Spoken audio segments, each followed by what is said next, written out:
June 12ஆம் தேதி 2024 வருடம் இந்த யூடியூப் சேனல் துவங்கப்பட்டு 2 வருடங்கள் நிறைவடைகின்றது. இந்த சேனல் அதனுடைய 2வது பிறந்த நாளை கொண்டாடுகிறது. 2021ஆம் ஆண்டு ஏப்ரல் மாதம் மே மாதத்தில் கேபி ஆஃப்டர் ஹவர்ஸ் அப்படின்ற அந்த ஒரு ஆங்கில சேனலில் தினமும் 4 ஜெபமாலைகள் ஜெபிப்பதனுடைய வல்லமையை பற்றின வீடியோவை நாங்கள் எதார்ச்சியாக பார்க்க நேரிட்டது. அதுக்கப்புறம் 4 ஜெபமாலை ஜெபிச்ச அந்த நபர்களுடைய வாழ்வில் நடந்த அந்த மாற்றங்களையும் பார்த்தோம். அதுக்கப்புறம் எங்களுடைய வாழ்க்கையில நாங்களும் ஒரு உண்மையான ஒரு நல்ல கிறிஸ்துவ வாழ்க்கையை வாழணும்னு சொல்லி ஏங்கி கொண்டு அதற்கு பல வழியில் முயற்சி பண்ணிட்டு இருக்கும்போது இந்த வீடியோ எங்களுடைய வாழ்வினுடைய ஒரு திருப்பு முனையாக அமைஞ்சது. ஒரு நாளைக்கு 4 ஜெபமாலை நம்ம ஜெபிக்க ஆரம்பித்தா இவ்வளோ மாற்றங்கள் வருமானு சொல்லி அந்த சாட்சிய வீடியோக்களெல்லாம் பார்த்துட்டு சரி நம்மளும் ஜெபிக்க ஆரம்பிப்போம் அப்படின்னு சொல்லி ஜெபிக்க ஆரம்பித்தோன்னே அவர் வாழ்வில் நடந்தது எங்களுடைய வாழ்விலும் உண்மையிலேயே மற்ற தேவைகளை விட்டுட்டு பாவத்திலிருந்து வெளியே வரணும், ஆண்டவருக்கு சாட்சியாக வாழணும், அவரை மகிமைப்படுத்தணும், ஒரு நல்ல கிறிஸ்தவ வாழ்க்கையை வாழணும், சந்தோஷமாக வாழணும், அது ஆண்டவருக்காக வாழணுன்ற அந்த நோக்கத்தோடு எப்படி பண்ணுறதுன்னு தெரியாமல் இருந்த எங்களுக்கு இந்த 4 ஜெபமாலைகள் ஜெபிக்க ஆரம்பித்தது வாழ்வினுடைய ஒரு திருப்பு முனையாக அமைஞ்சது.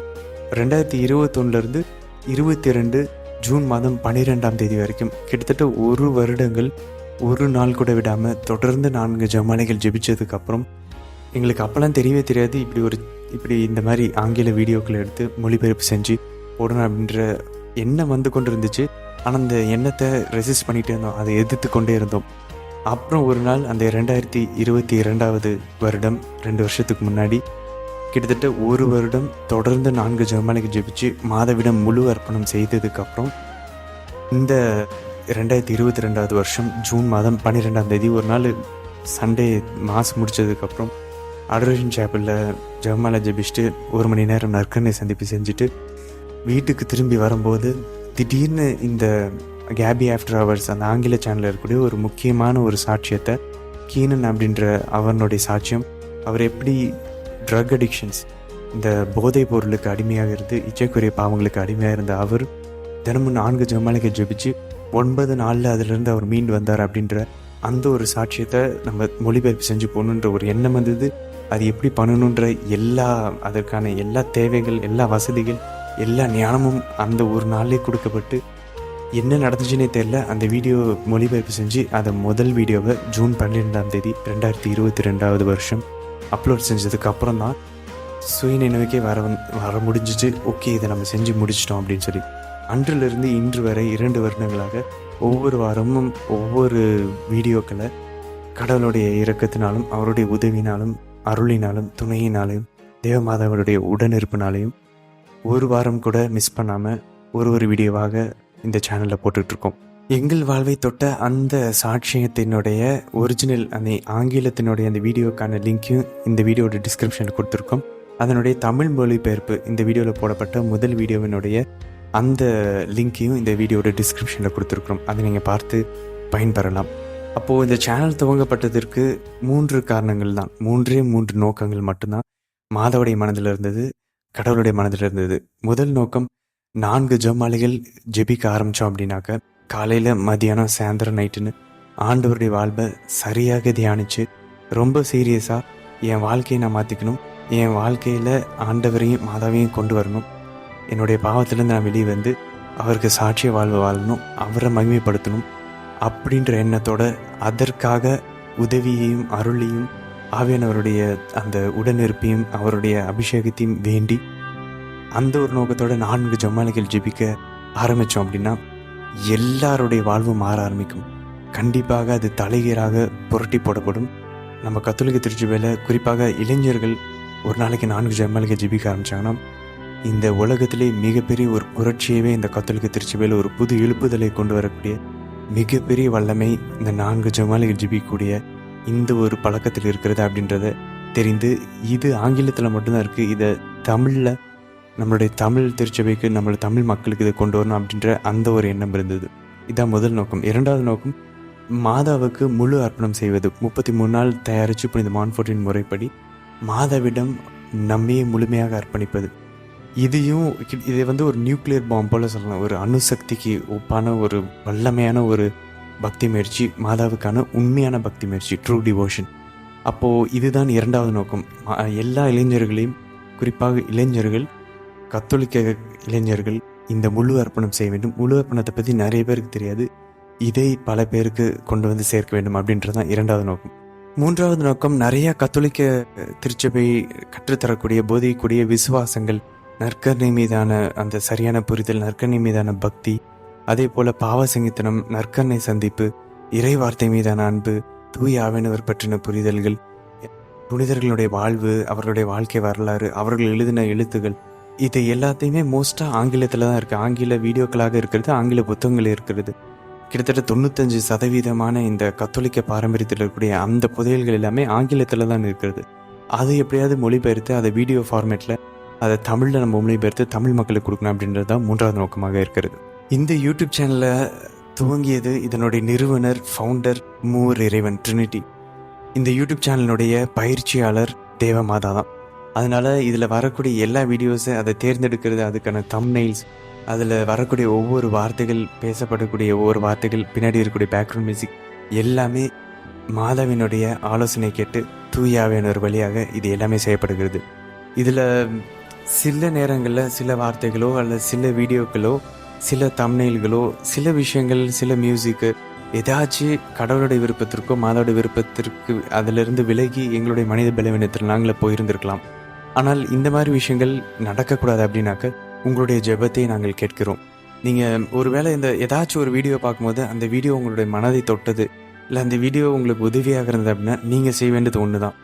எங்களுக்காக ஒரே ஒரு அருள் இந்த மாதிரியே மனதார மாதாவிடம் ஜெபித்து, நாங்கள் ஆண்டவருடைய குரலுக்கும் ஆவியானவருடைய குரலுக்கும் மாதாவுடைய அந்த விருப்பத்திற்கும் விலகி ஒரு வார்த்தை கூட பேசாமல் ஒரு வீடியோ கூட இந்த சேனலில் போடக்கூடாது அப்படின்றதுக்காக எப்பயுமே ஆண்டவருடைய விருப்பத்தின்படி அவருடைய பராமரிப்பில் இந்த வீடியோவில் இந்த சேனல் நடைபெறணும், அது ரன் ஆகணும் அப்படின்றதுக்காக ஒரே ஒரு அருள் இந்த மாதிரியே உங்களுக்கு அந்த வீடியோ பயனாக இருக்குதுன்னு சொல்லி நினச்சிங்கன்னா நீங்கள் லைக் பண்ணுறதோட, சப்ஸ்கிரைப் பண்ணுறதோட, கமெண்ட் பண்ணுறதோட, மனதார யாருக்கும் தெரியாமல் நீங்கள் அந்த வீடியோ பார்த்ததுக்கப்புறம் ஒரே ஒரு அருள் இந்த மாதிரியே ஜெபத்தை மட்டும் எங்களுக்காக நீங்கள் ஜெபிச்சிங்கன்னா அது போதும். ஆண்டவருடைய பராமரிப்பும் மாதாவுடைய உடனிருப்பும் தூய ஆவியானவருடைய ஆலோசனையும் எங்களோட எப்பயுமே இருந்தாலே போதும். வேறு எதுவுமே எங்களுக்கு தேவையில்லை. எங்களோடு சேர்ந்து இன்று இந்த 2வது வருட நிறைவை கொண்டு வந்ததற்காக நன்றி அறிதலாகவும், இனி அடுத்த ஒரு வருடம் முழுவதும் எந்த ஒரு பிரச்சனையும் இல்லாமல், எந்த ஒரு தடங்களும் இல்லாமல் ஆண்டவருடைய விருப்பப்படி, மாதாவுடைய விருப்பப்படி ஒவ்வொரு நிகழ்வும், ஒவ்வொரு வீடியோவும், ஒவ்வொரு வார்த்தைகளும், ஒவ்வொரு எடிட்டிங்கும் செய்யக்கூடிய அந்த ஒரு அருளை, அந்த ஒரு பிரசன்னத்தை எங்களிடமிருந்து எப்பயுமே அகற்றாமல் எங்கள் கூடவே இருந்து வழி நடத்த வேண்டி எங்களோட சேர்ந்து இந்த ஒரு அருள் இந்த வரை ஜெபத்தை ஜெபிக்க உங்களை அழைக்கிறேன். அருள் நிறைந்த அன்னை மரியே வாழ்க, ஆண்டவர் உம்முடனே, பெண்களுக்குள் ஆசை பெற்றவர் நீரே அம்மா. உம்முடைய திருவயிற்றின் கனியாகிய இயேசு கிறிஸ்துவும் ஆசை பெற்றவரே. புனித அன்னை மரியே, இறைவனின் தாயே, பாவிகளாய் இருக்கிற எங்களுக்காக இப்பொழுதும் எங்கள் இறப்பின் வேலையிலும் வேண்டிக் கொள்ளும் அம்மா.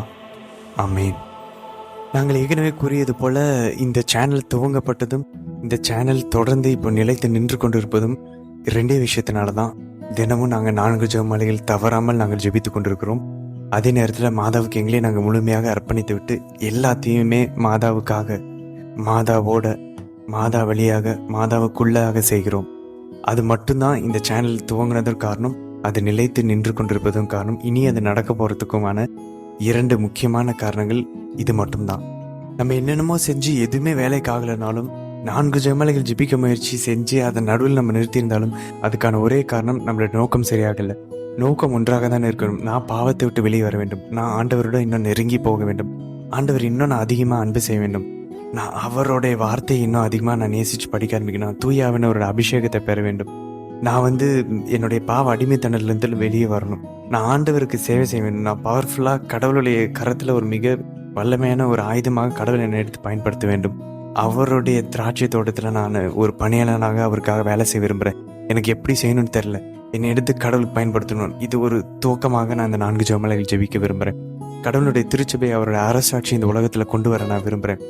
சிம்பிளி நான் பரிசுத்தமாக வாழ விரும்புகிறேன். பரிசுத்தமான ஒரு ஆணாக, ஒரு பெண்ணாக, ஒரு நல்ல கிறிஸ்தவனாக வாழுகிறேன். நான் ஒரு புனிதராக வாழ விரும்புகிறேன். நல்ல கிறிஸ்துவனாக புனிதராக வாழ விரும்புகிறேன் அப்படின்னு சொல்லி நம்ம நினைச்சோன்னா, நம்ம கிட்ட நிறைய ஆன்மக்கள் இருக்கு. நம்மளுடைய பிள்ளைங்களை நம்ம மனமாற்ற விரும்பலாம், நம்மளுடைய குடும்பத்தினர்களை மனமாற்ற விரும்பலாம், நம்ம டீச்சர்ஸாக இருக்கலாம், நம்ம ஸ்டூடெண்ட்ஸை மனசை நம்ம தொட விரும்பலாம், ஊழியக்காரர்களாக இருக்கலாம், நம்மளுடைய மக்களுடைய மனசை தொட விரும்பலாம். குருக்கள் கண்ணீர்கள் நமக்கு ஒப்படைக்கப்பட்ட ஆடுகளை பேணி வளர்க்குறதுக்கு எப்படின்னு தெரியாமல் நம்ம தவிச்சிட்டு இருக்கலாம். இப்படிப்பட்ட ஆன்மீக ஆவிக்குரிய நன்மைகளை, வரங்களை, அருங்கொடைகளை, ஆவியினருடைய அருங்கொடைகளை நாடி அவருடைய கனிகளை தர வேண்டும், அவருடைய கொடைகளை பெற வேண்டும். இப்படிப்பட்ட நோக்கங்களுக்காக ஒரு நாளைக்கு 4 ஜெபமாலைகள் ஜெபிக்க ஆரம்பித்தோம் அப்படின்னாக்க நம்முடைய வாழ்வில் மிகப்பெரிய மாற்றங்களை நம்ம பார்க்க ஆரம்பிக்கலாம். ஆண்டவர் மத்தேயு 6வது அதிகாரம் 33வது வசனத்தில் தெளிவாக கொடுக்கிறார். முந்த கடவுளுடைய ராஜ்யத்தையும் அவருடைய நீதியையும் தேடினீர்கள், மற்றவையெல்லாம் சேர்த்து கொடுக்கப்படும் அப்படின்னு அவர் அழகாக கூறுகிறார். அப்போது நம்மளுடைய வாழ்வில் இருக்கக்கூடிய தடைகள், பொருளாதார தடைகள், வாழ்வில் முன்னேற்றம், வேலை கிடைக்கல, குழந்தை பாக்கியம் இல்லை, எனக்கு கல்யாணம் நடக்கலை, எனக்கு நிறைய பிரச்சனைகள் இருக்குது, உறவுல முறிவுகள், மன நிம்மதியில், எந்த பிரச்சனையாக இருந்தாலும் இதற்கான ஒரே தீர்வு நான் மாற வேண்டும், ஒரு புனிதராக மாற வேண்டும். ஆனால் எனக்கு எப்படின்னு தெரியல. எனக்கு ஆவியானவருடைய குரலை நான் எதிர்க்கிறேன், ஆவியானவரை நான் துக்கப்படுத்திக்கிட்டு இருக்கேன். எனக்கு அவருடைய வழிநடத்துதல் தெரிஞ்சு என்னால் அதை சூஸ் பண்ண முடியல. எனக்கு உலகமும் என்னுடைய உடலும் சாத்தானும் கொடுக்கக்கூடிய ஆலோசனைகள் தான் எனக்கு ரொம்ப கவர்ச்சியாக இருக்கிறது.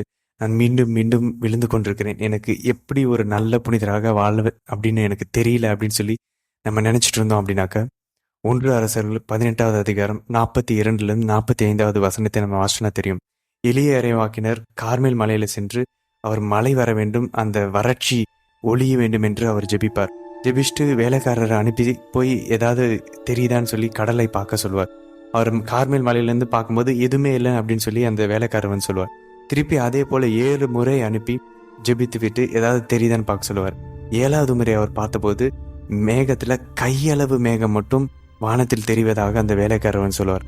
உடனடியாக எலியா ஆகாப அரசரை உடனடியாக சென்று உன்னுடைய அந்த குதிரை வண்டியை எடுத்துக்கொண்டு மழை கொட்டுறதுக்கு முன்னாடி நீ செல் அப்படின்னு சொல்லி அவர் கட்டளையிடுவார்.